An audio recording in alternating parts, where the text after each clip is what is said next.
एक ऐसी शख्सियत जिसने दुनिया को यह मानने पर मजबूर कर दिया कि बिना अपने सिद्धांतों से पीछे हटे, नैतिक मूल्यों पर चलते हुए भी दुनिया के सबसे बड़े बिजनेस एम्पायर में से एक बिजनेस एम्पायर को खड़ा किया जा सकता है।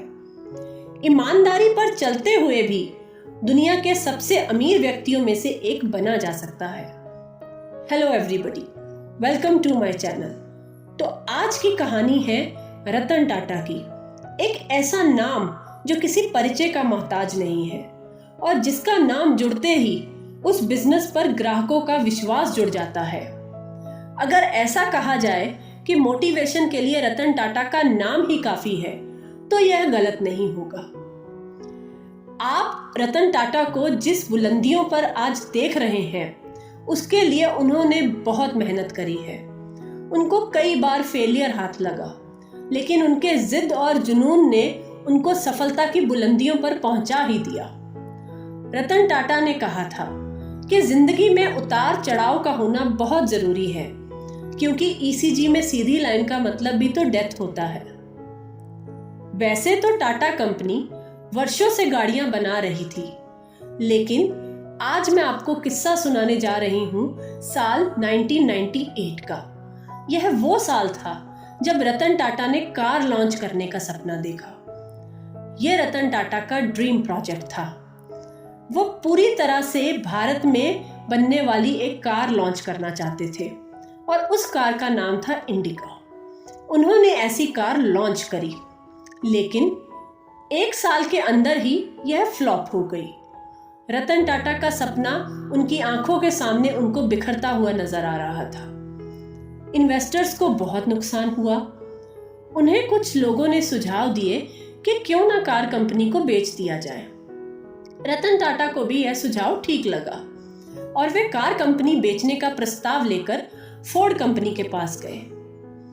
वो कहते हैं ना, जब कुछ बड़ा होना होता है तो उससे पहले बुरे वक्त का एक दौर चलता है। बस रतन टाटा के साथ भी कुछ ऐसा ही हुआ। रतन टाटा और फोर्ड कंपनी के अधिकारियों के बीच 3 घंटे की मीटिंग चली।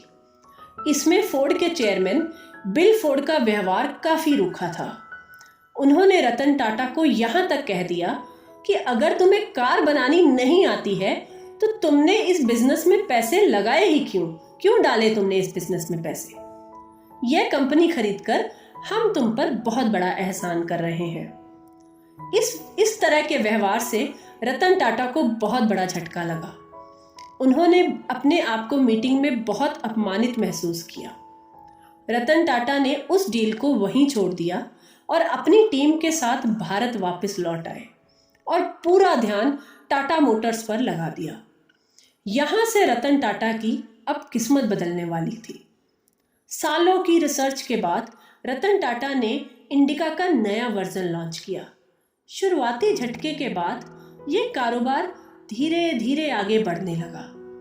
कुछ समय बाद यह बेहद मुनाफे का व्यवसाय साबित हुआ। वही फोर्ड कंपनी जगुआर और लैंड रोवर की वजह से काफी घाटा झेल रही थी। 2008 आते आते यह कंपनियां दिवालिया होने की कगार पर आ गई। टाटा ने दोनों को खरीदने का प्रस्ताव रखा, जिसे बिल फोर्ड ने स्वीकार कर लिया। बिल फोर्ड टाटा के मुख्यालय आए और रतन टाटा से कहा कि आप हमारी कंपनी खरीदकर हम पर बहुत बड़ा एहसान कर रहे हैं। शब्द कुछ उसी तरह के थे, बस हालात बदले हुए थे। रतन टाटा ने कहा कि मैं पहले फैसले लेता हूं, उसके बाद उसे सही साबित कर देता हूं, और उन्होंने ऐसा करके दिखाया। तो आज की कहानी से हमें क्या सीखने को मिलता है? तो हमें यह सीखने को मिलता है कि अगर रतन टाटा की तरह हम भी अपने जिद पर अड़ जाएं और ऐसा ही जुनून हम अपने सर पर सवार कर लें जैसा जुनून रतन टाटा के सर पे था, तो यकीन मानिए वो दिन दूर नहीं जब आप भी सफलता की बुलंदियों पर होंगे। तो दोस्तों, आपको आज की कहानी कैसी लगी? कमेंट सेक्शन में जरूर बताइएगा। मैं ऐसी ही मोटिवेशनल कहानियां लेकर आती रहती हूँ। अगर आपको ऐसी मोटिवेशनल कहानियां सुनना अच्छा लगता है तो आप मेरे चैनल को सब्सक्राइब कर सकते हैं। Thank you.